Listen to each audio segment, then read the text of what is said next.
Os caras estão falando assim, velho, tu tá virando youtuber, rapaz, a qualidade é top, viu? Galera fala pra mim. Eles pegam até do meu pé, rapaz, o negócio é profissional, hein? Eu falo, não entra sem a ajuda do profissional, não. Abraão é sinônimo de servidão, né? De entrega. O cara que botou a mala nas costas e vazou. Vambora. Tá mandando. Manda quem pode, obedece quem tem juízo. E interessante que o nome Isaac é ligado a sorriso, né? Porque quando Abraão estava lá velhinho e Sara, o anjo veio e falou, vocês vão ter o filho e tal. Os dois sorriram. Achando que Deus não podia fazer aquilo que havia falado, né? Achando que Deus ia dar o filho através do criado dele, né? Que o criado seria ali o sucessor. Deus falou, não, vai sair de dentro de você. É seu, vai sair de dentro de Sara. Para Deus não tem idade, né? E aí os velhinhos pegou fogo. Vamos lá? Vamos. 1, 2, 3. Quem nunca ouviu falar de Abraão? O pai da fé. O homem que revolucionou a sua época andando com Deus. O homem que viveu coisas extraordinárias. Um homem que qualquer um de nós queríamos ter ele sentado em nossa poltrona hoje para bater um papo e conversar com ele. É exatamente sobre esse cara que nós vamos falar hoje. Abraão. Abraão andou com Deus, ele se tornou o pai da fé. Capítulo 12. Eu quero falar sobre o dia que tudo mudou na vida de Abraão. Sobre Abraão ouviu Deus.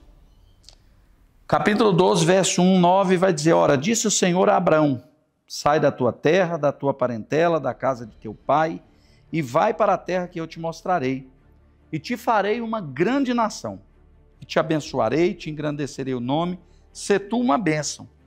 Amaldiçoarei os que te amaldiçoar, e te abençoarei aqueles que te abençoarem, e em ti serão benditas todas as famílias da terra. Deus disse para Abraão ser uma bênção. Sim, a palavra de Deus hoje é essa. Abraão, ser uma bênção. Está dentro desse texto que nós acabamos de ler. O sentido hebraico dessa palavra é conceder poder a alguém para alcançar prosperidade, longevidade, fecundidade, obter sucesso e muitos outros frutos. O conceito de multiplicação também está aqui nesse termo que Deus usa na língua hebraica para falar com Abraão. E quando a gente olha para Abraão, nós aprendemos que Abraão é o grande pai da fé. E é exatamente no capítulo 12 que ele vai provar isso, né? Que ele vai ter uma das primeiras características de pai da fé. É exatamente no capítulo de número 12. E como que Abraão conseguiu isso? Eu não quero me estender muito sobre a nossa introdução, quero ir muito direto ao assunto. A primeira coisa que eu entendo quando eu vejo para Abraão é abrir mão daquilo que lhe fazia bem.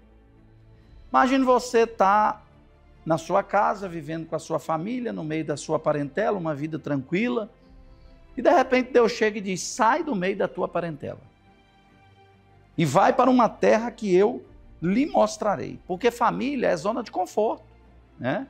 Ali onde ele estava na sua zona de conforto, com a sua família, seus filhos, sua esposa, né? Não tinha filhos ainda, sua esposa, talvez uma certa estabilidade, e Deus chega para ele dar uma ordem, né? Deus dá uma ordem. Isso se chama renúncia, abrir mão de certos confortos, de certas coisas que nos fazem bem. Este é o caminho do Senhor. Nem tudo o que eu quero é o que Deus quer para mim. Nem todos os lugares que eu frequento ou que eu estou são lugares que Deus escolheu para mim. Andar com Deus, Abraão andou com o Senhor em obediência e disposição à ordem divina. Abraão estava aberto a essa mudança, com a exceção de Ló, no capítulo número 5. A disposição de Abraão foi diferente do profeta Jonas. Quando Deus mandou Jonas a Nínive, Jonas disse que ia, mas não foi. E Abraão, ouvindo a voz de Deus, ele não temeu. Deus não falou para onde ele ia, quanto ele iria ganhar, mas Deus falou, eu te farei pai de multidões. mas tudo que Deus nos dá tem um preço. Tudo que Deus nos dá tem um preço. Todo pai que ama o seu filho, que quer o seu filho crescendo, ele vai dar algo para os seus filhos, mas esse algo vai carregar com ele responsabilidades. Jeremias, Neemias, Ezequiel, Daniel, todos foram obedientes e serviram a Deus.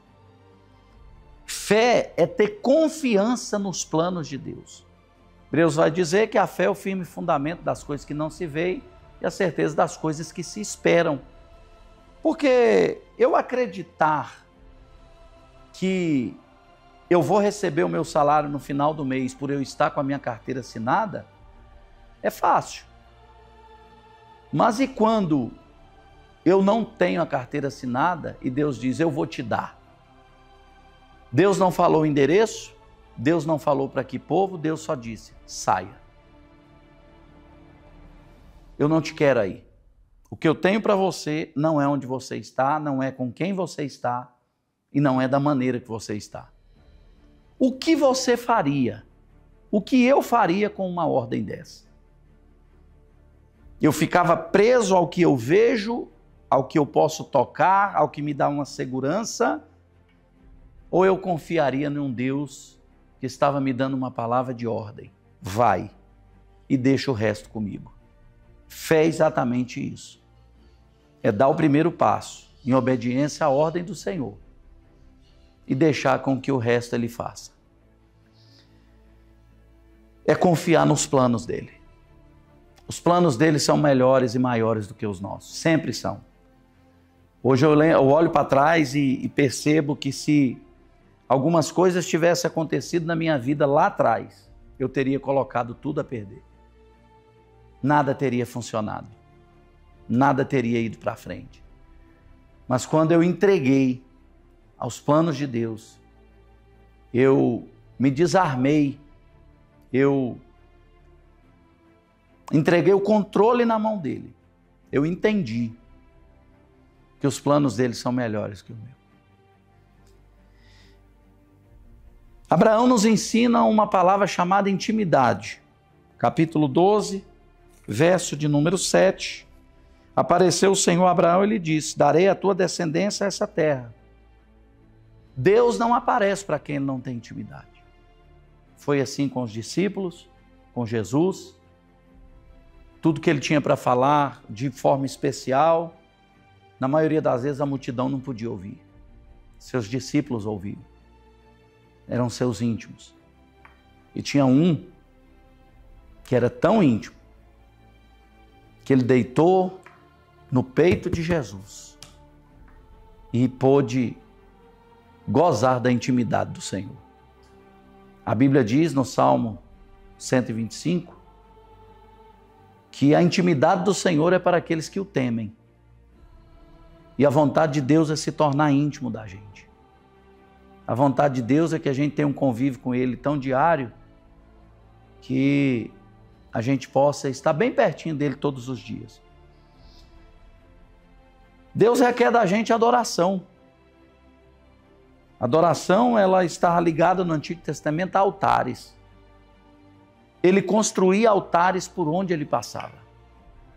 Quando Jesus conversava com aquela samaritana, a samaritana indagou ele a respeito de onde eles deveriam adorar.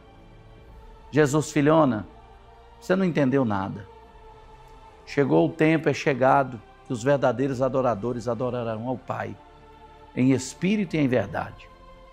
E a adoração está ligada àquilo que nós falamos, a palavra proskineu, que é beijar os seus pés, é se dobrar aos seus pés, mas também está ligada a serviço. Todas as vezes que Abraão erigia um altar, ele estava dizendo que ele continuava confiando nos planos de Deus, que ele continuava confiando naquilo que Deus tinha para a sua vida. Ele continuava crendo no que Deus havia falado para ele. Quando nós olhamos para Abraão, nós entendemos que a fé, muitas vezes, é um passo no escuro, mas debaixo da clareza de uma promessa. Abraão não temeu. Se Deus lhe fez uma promessa, se Deus falou algo com você, Ele vai cumprir. Creia. Apenas faça o que Ele mandar. Por mais absurdo que parecer, faça. Por mais loucura que possa parecer, faça. Talvez as pessoas olharem para Abraão, você é louco, você vai pegar a sua esposa, vai embora daqui, todo mundo aqui, a família está aqui. E isso no povo hebreu, no povo antigo, era muito importante. Né? Aquelas famílias ali, todas juntas. Mas Abraão abriu mão daquilo que lhe fazia bem para viver o grande plano de Deus para a sua vida. É por isso que todas as vezes que você vê alguém falando sobre a Bíblia de forma séria, uma mensagem bíblica, você vai ouvir 3 nomes: o Deus de Abraão, o Deus de Isaac e o Deus de Jacó. A Bíblia está dizendo: eu sou o Deus que falo, eu sou o Deus que cumpro. Eu te chamei, você entendeu, você aceitou, você creu, e a Bíblia diz, e isso lhe foi imputado como justiça. E aí a promessa veio, nascimento de Isaac, posteriormente Jacó, posteriormente as 12 tribos de Israel, o trono de Davi, e todas essas coisas é fruto da fé que Abraão um dia teve nos planos de Deus para a sua vida e para a sua família. Que os planos de Deus na sua vida e na sua família não se frustrem por causa de você não entender o que Deus está querendo fazer dentro da sua casa. Que Deus te abençoe.